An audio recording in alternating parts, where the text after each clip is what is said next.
Le joli mot du jour, aujourd'hui, affres. Chers auditeurs, que dire de ce mot, les affres?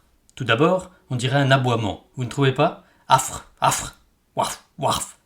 6 lettres, 4 consonnes, 2 voyelles, mais qui ne se prononcent qu'en une seule syllabe, affres. Une longue syllabe, certes, que les poètes, en mal d'un pied, pour boucler leur alexandrin, pourront néanmoins étirer en 2, s'ils le souhaitent, les affreux du désespoir, par exemple. Tiens, d'ailleurs, affre, affreux, ces 2 mots sont-ils de la même famille? Eh bien, la réponse est oui, car les affres viennent du mot provençal affre, sans le S, lui-même provenant vraisemblablement du gothique, sans le H, ce gothique, qui signifie horreur. Petite parenthèse au sujet du gothique. Sans la lettre H, il s'agit bien de la langue germanique disparue, connue par une traduction de la Bible et qui était parlée par les Goths ou les Goths, vous savez, les Visigoths, les Ostrogoths, etc., dans l'Antiquité tardive et durant le Haut Moyen-Âge. Quant au gothique avec le H, il sert à désigner l'art ou l'écriture, ou encore l'architecture ou la littérature du même nom.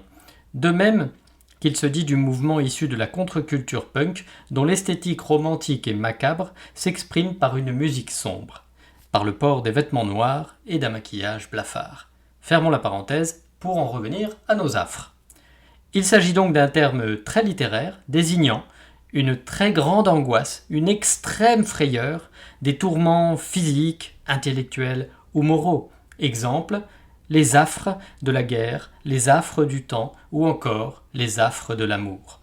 Remarquez que j'ai toujours employé les affres, car figurez-vous que désormais, affres ne s'emploie plus qu'au pluriel. Oui, c'est ainsi. Vous avez sans doute déjà remarqué qu'une poignée de mots ne s'employait qu'au pluriel. À commencer par ceux pour qui l'idée de pluralité est relativement claire, évidente, dans les noms qui désignent des sommes d'argent, par exemple les frais, les arts, les appointements, les honoraires, les arrérages. Mais dans d'autres cas, elle est plutôt vague, dans les noms qui désignent des cérémonies, par exemple les accordailles, les épousailles, les noces, les relevailles, les vêpres, les funérailles, les condoléances, les complis, les préparatifs. D'autres termes, sans H, comme les termes, avec un H justement, s'emploient le plus souvent au pluriel et vous les utilisez certainement ainsi sans même y prêter attention. Les us, les dépens, les alentours, les confins, les ténèbres, les victuailles, les armoiries, les gens, les rillettes, les ébats, les beaux-arts, les bonnes grâces, les dommages-intérêts, etc.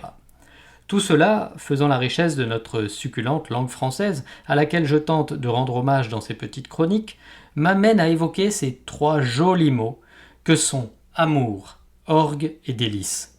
Les 3 seuls mots, dirais-je, hermaphrodites, de notre langue, qui basculent du genre masculin lorsqu'ils sont au singulier, au féminin lorsqu'ils deviennent pluriels. Exemple, il vivait un amour merveilleux versus il a connu ses premières amours à 20 ans. Ou alors, ce plat est un délice versus il s'abandonnait aux parfaites délices de la rêverie. Sur ce, je le crains, chers auditeurs, cette chronique ne restera sans doute pas dans les annales. A2NALES. Salut!